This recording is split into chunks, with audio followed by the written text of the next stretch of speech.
They walked out of the nation's most secure prison, but freedom didn't feel real.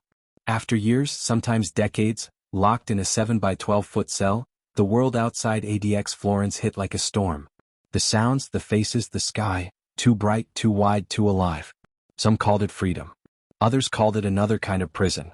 Before we begin, make sure to like, share, and subscribe for more real stories from inside America's most hidden prisons. When the gates of ADX Florence open for an inmate, the moment is nothing short of surreal. They step out blinking under sunlight they haven't truly seen in years, their eyes trained to artificial light, their senses dulled by silence. To most Americans, release means redemption. But for men who've lived in solitary confinement for decades, release can feel like being thrown into another universe without a map. According to Bureau of Prisons data, over 400 inmates have served time inside ADX Florence and later re-entered society. Many were once labeled as the worst of the worst, gang leaders, bombers, spies, or men who had attacked guards in lower security prisons. Some were transferred to ADX not for new crimes, but for their inability to adjust within the system. Inside, they were placed in what's known as the Control Unit or Special Management Unit, a place designed for total isolation. For some, it lasted years. For others, it lasted half a lifetime. One of those men was Jack Powers. He entered the federal system in the 1990s on a bank robbery charge and was eventually sent to ADX after multiple escape attempts. There, he spent more than 12 years locked inside a single cell, 23 hours a day, no human contact, no sunlight except through a narrow slit of reinforced glass. When he was finally released, his mind was fractured. He spoke of hallucinations, paranoia, and a constant sense that the walls were still closing in. He once told the United Nations that he could hear his own heartbeat louder than the world. The Bureau of Prisons rarely comments on individual cases, but court filings and interviews with former inmates reveal a haunting pattern. Many ADX survivors leave with what doctors describe as institutionalized trauma. Their bodies know only routine: lights on at 6 a.m., food through a slot, silence until lights out. When that routine disappears, so does their fragile sense of control. For some, stepping outside feels like falling off a cliff. Former ADX prisoner William Sablin said he felt overexposed the moment he was released. The open air, the cars, the sound of wind. He said it was like being dropped into a hurricane with no shelter. Mental health researchers have warned for years that prolonged solitary confinement changes the brain. Studies from Yale, Harvard, and the American Journal of Psychiatry describe physical alterations in neural pathways related to memory and emotion. Inside ADX, prisoners go years without touching another person. When they return to normal life, or what's supposed to be normal, their minds struggle to interpret human presence. Every sound becomes a threat, every shadow a trigger. One defense attorney from the Federal Defender's Office in Colorado once said, "You can take a man out of solitary, but you can't take solitary out of the man." The proof lies in the numbers. Dozens of released ADX inmates have reoffended, many within months of release. Others isolate themselves voluntarily, unable to cope with noise or social contact. Some have taken their own lives shortly after freedom, their bodies found in cheap motels, their final notes echoing the same words: "I couldn't adjust." Thomas Silverstein never got that far. He became infamous as the most isolated man in America. Convicted of murdering a prison guard in 1983, he spent 36 consecutive years in solitary confinement, the longest stretch in U.S. history. His cell was designed specifically for him. No windows, no contact, no conversation. Over time, he wrote letters describing his mind as rusting from the inside. Silverstein died inside ADX in 2019, never seeing freedom again, but his story became a mirror for those who did. A warning that solitary doesn't end at the prison gate, it moves with them. For many of these men, release is not a happy ending. It's the beginning of another sentence, one written in invisible ink inside the mind. For most people, release from prison is a moment of celebration. Families wait outside the gates with open arms, a car ready, and plans for a second chance. But for a man stepping out of ADX Florence, freedom doesn't feel like celebration. It feels like confusion. The sky looks too wide. The noise too loud. Every movement around him is unpredictable, chaotic, uncontrolled. After decades of total order, the outside world feels like chaos. Many former ADX inmates don't go straight home. They're first sent to federal halfway houses, supervised facilities meant to help with reintegration. But according to former case managers, these centers are often unequipped to handle someone who has lived in complete sensory isolation. Most halfway houses are built for drug offenders or parolees who've had regular human contact, not men who haven't spoken to another person in years. A former ADX counselor once explained it simply. You can't drop a man from total silence into Times Square and expect him to act normal. For people like Jack Powers, the adjustment was a waking nightmare. In interviews, he described trying to shop at a grocery store for the first time. The fluorescent lights hurt his eyes. The sound of shopping carts and chatter made his chest tighten.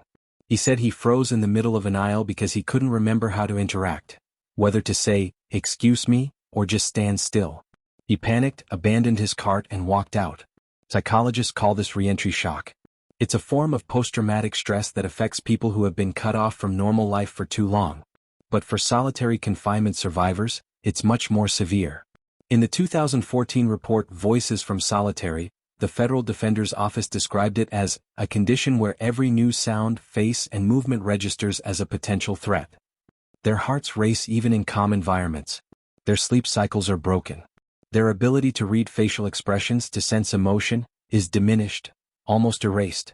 One former inmate said that during his first night of release, he slept on the floor of his hotel bathroom with the light off and the door closed.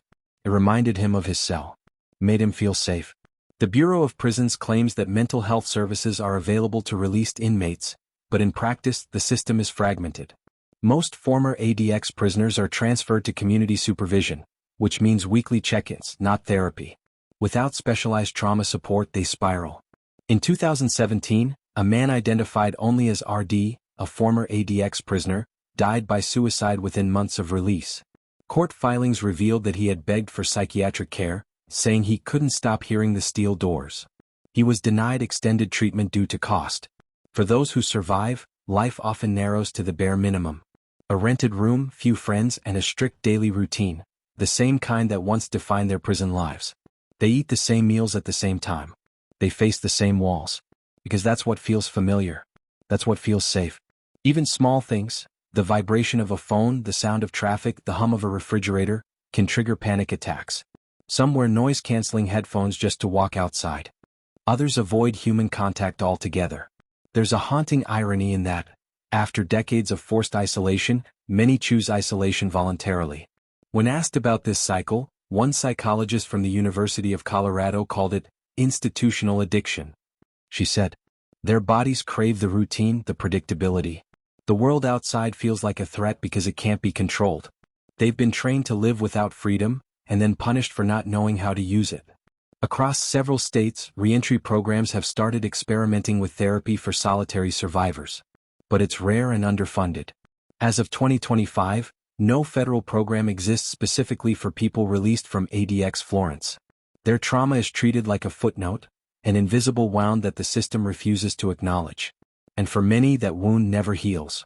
For men leaving ADX Florence, freedom doesn't just test their sanity, it tests their place in a society that's already forgotten them. When they step out, they don't return as ordinary citizens. They come out as men marked by a digital scar, served time in a federal Supermax. That phrase alone closes more doors than a criminal record ever could. In most towns, employers won't touch them. No one wants to hire someone labeled as ADX. Landlords won't rent to them. Even charities hesitate, worried about safety or insurance. So they drift, from shelters to cheap motels, from halfway houses to the streets.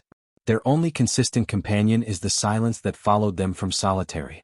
Take the case of Michael Baycoat, one of the first inmates ever assigned to ADX's control unit. He later became a key figure in a lawsuit against the Bureau of Prisons, Baycoat versus Federal Bureau of Prisons, alleging that mentally ill inmates were being warehoused instead of treated. After years inside, he was eventually moved and later released. But outside, the trauma didn't fade. He told reporters that he would stare at walls for hours because he didn't know what else to do. He said people frightened him more than isolation ever did. For others, the cycle becomes painfully predictable. They try to rebuild, but the mental scars don't allow it. Many relapse into crime, not for greed but for comfort. Prison is the only place they understand. As one former ADX inmate told the Marshall Project, "In there I knew the rules. Out here, I don't even know how to cross the street without looking over my shoulder." The Federal Defender's Office has documented dozens of such cases. Men released from solitary only to return to custody within a year. Some commit minor offenses like trespassing or theft, just to get locked up again. Others lash out in confusion or fear. The system reads it as defiance. In truth, it's disorientation. Former inmates describe panic attacks during job interviews. Sweaty palms. Racing thoughts. The inability to make eye contact. These aren't just nerves, they're symptoms of complex PTSD, a condition recognized by trauma experts but rarely treated by the Bureau of Prisons. And the stigma follows them everywhere. A man once described how people's expressions would change the moment they heard the words ADX Florence. He said it was like admitting to being radioactive. Relationships, too, are fragile. Some families wait decades for a loved one to return, only to meet a stranger. Years of isolation dull emotional reflexes. Many former prisoners can't process affection or anger. They respond to conflict with withdrawal or violence because, inside ADX, there were only two reactions: freeze or fight. Love doesn't translate easily after that. A woman whose husband was released after 16 years in isolation once told a journalist, "He sits beside me but I feel like he's still locked inside that cell." Some try therapy. Some turn to faith.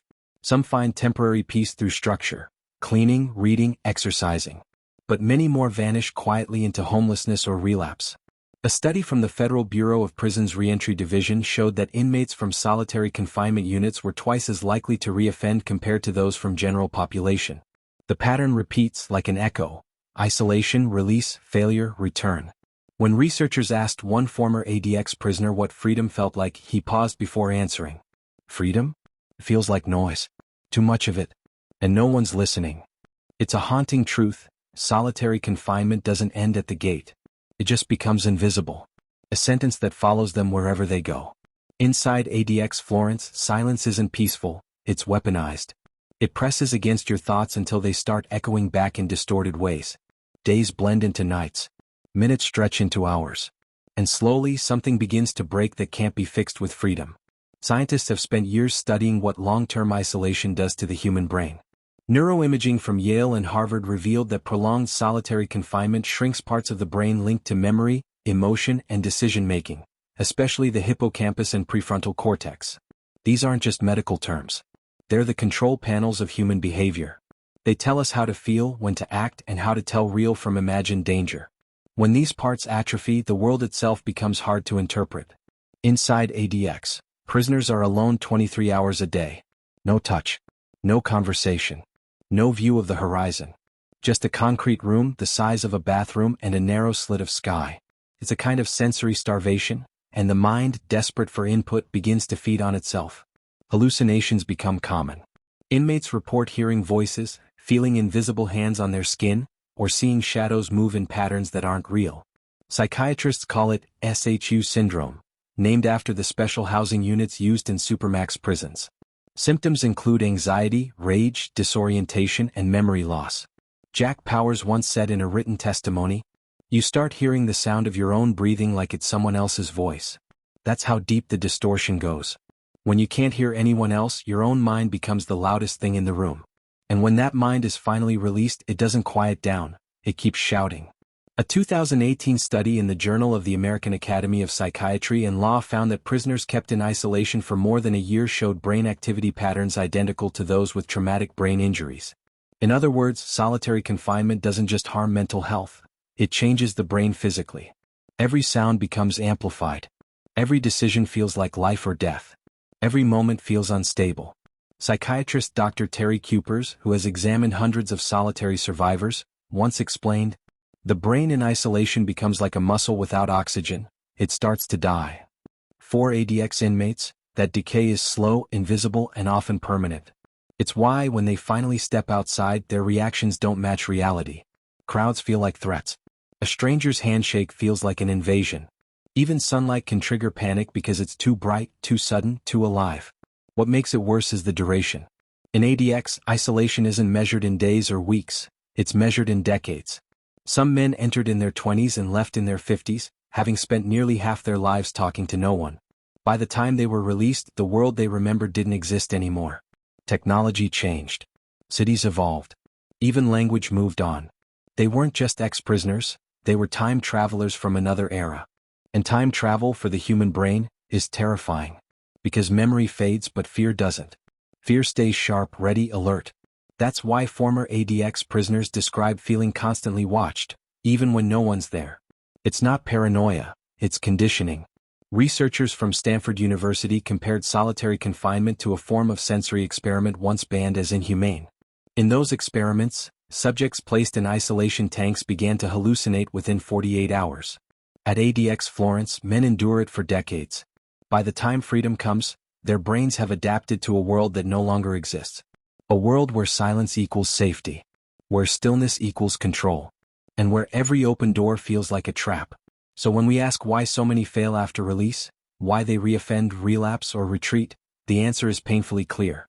Because the prison didn't end with the sentence. It ended inside their heads. And that's the one cell they can never walk out of. When a man leaves ADX Florence, the story doesn't end with his release, it begins for everyone around him. For decades, wives, children, and parents have waited by mailboxes and payphones, clinging to a voice that only came once a month. But when those doors finally open, what returns to them isn't the same person who left. Families describe the moment like a reunion with a ghost. The man standing there looks familiar, the same face, the same eyes, but the energy is gone. His reactions are slow. His emotions muted. He scans every corner of the room, not in curiosity but in defense. Every noise, every movement, every light flicker feels like a potential attack. To the family it's heartbreaking. To him it's survival. One mother, interviewed in the Denver Post, spoke about her son who spent 15 years in ADX for a non-violent gang-related offense. When he was released, she cooked his favorite meal, fried chicken, the way he loved it before prison. He couldn't eat. He said the smell was too strong. He asked to take his plate to his room and closed the door behind him. He ate alone, in silence. That became their new routine. Wives often describe similar struggles. Their husbands return physically alive but emotionally frozen. They avoid eye contact. They flinch at affection. They sleep facing walls or floors, needing something solid against their backs. Therapists call it hypervigilance, a state where the body is constantly ready for threat, even when none exists.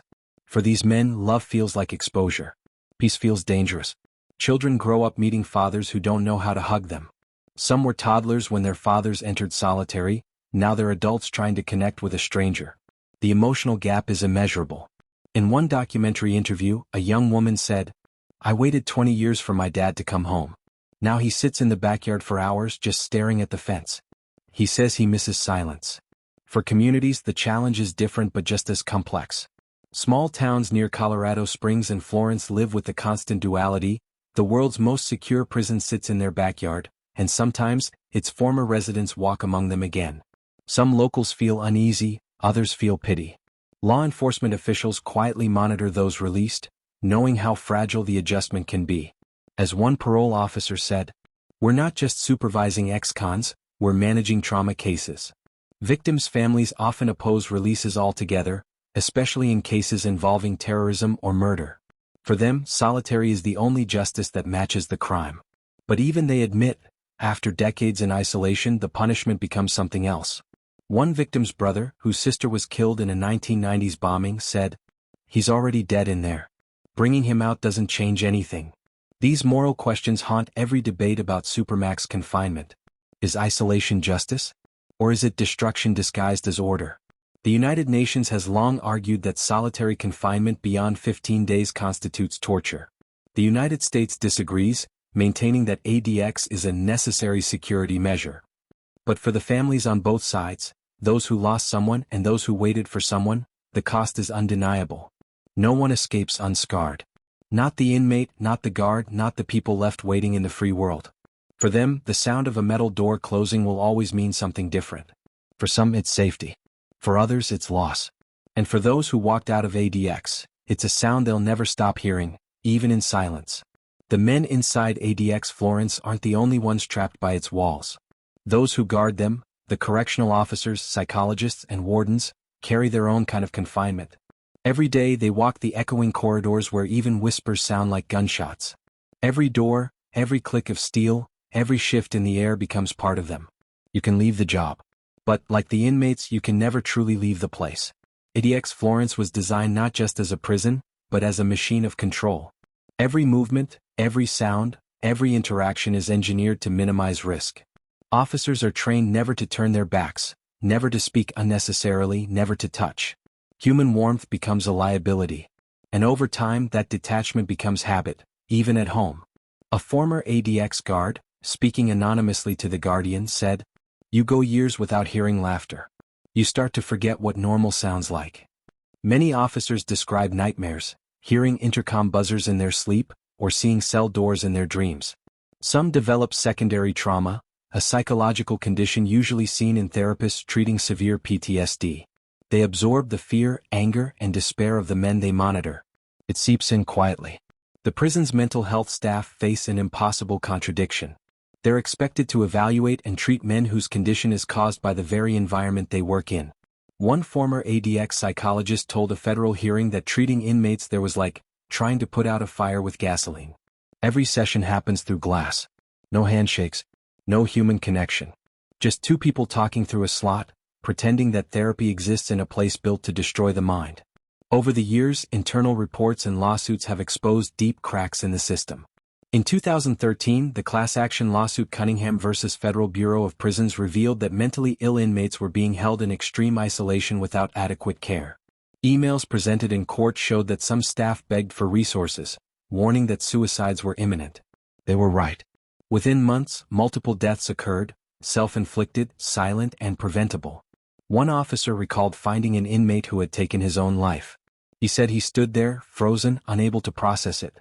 He later told investigators, "You stop feeling shock. You stop feeling anything. That's the scariest part." For those working inside, the emotional cost often spills into their personal lives. Divorces, insomnia, and depression are common. Many officers quit after a few years, citing stress and moral injury. Some stay for decades, becoming as institutionalized as the men they watch. Dr. Craig Haney, a leading expert on the psychology of imprisonment, once testified that Supermax prisons don't just confine inmates, they deform everyone involved. That includes the staff. He described the environment as a closed loop of suffering, where both sides mirror each other's isolation. Yet, despite it all, most guards insist they're not villains. They see themselves as survivors of the same system, trying to maintain order in a place designed to crush chaos. One former captain said, "People think we enjoy this. We don't. We just can't let the darkness win." And that's the truth few outsiders understand. Inside ADX Florence, everyone serves time, not just the prisoners. The difference is only in who gets to walk home at the end of the shift. But even then the silence follows. In their cars. In their dreams. In the moments between waking and sleep, when they can still hear the faint hum of fluorescent lights and the distant echo of a closing door. That's the sound of ADX, and for those who've lived it, it never really ends. ADX Florence is often called the Alcatraz of the Rockies, but its influence stretches far beyond Colorado's mountains. Across the United States, more than 60,000 prisoners live in some form of long-term isolation. Many will one day walk free, carrying invisible wounds from years inside tiny cells designed for silence. Federal policy once promised that ADX would hold only the most dangerous, unmanageable offenders. But over time, states began copying its blueprint. Illinois built TAM's Supermax. California created the Pelican Bay SHU. Virginia opened Red Onion. Each one followed the same philosophy, control through isolation. And each one produced the same result: broken minds walking back into broken communities. In 2015, the U.S. Department of Justice began quietly reviewing the use of solitary confinement. Their internal memo admitted what activists had been saying for years, that isolation should never be a default. President Obama later banned solitary for juveniles in federal custody, calling it an affront to our common humanity. But for adults, the practice continued, sometimes rebranded but rarely reduced. Former ADX prisoners like Jack Powers and Robert King of the Angola 3 became reluctant advocates. They spoke before human rights panels, wrote letters to Congress, and described in chilling detail how the experience of sensory deprivation lingers long after release. Their message was simple. You can't rebuild a life when your mind is still locked inside a cell. Psychiatrists, neuroscientists, and even former prison wardens now echo the same warning. Solitary confinement doesn't make society safer. It manufactures trauma, then releases it into the world. Some states have begun to change. Colorado, ironically the home of ADX Florence, became the first to dramatically reduce its use of solitary.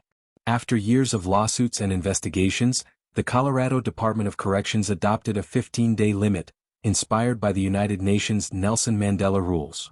In the years since, assaults and suicides in their prisons declined. It proved that change is possible, but slow. Yet for those already damaged, change came too late.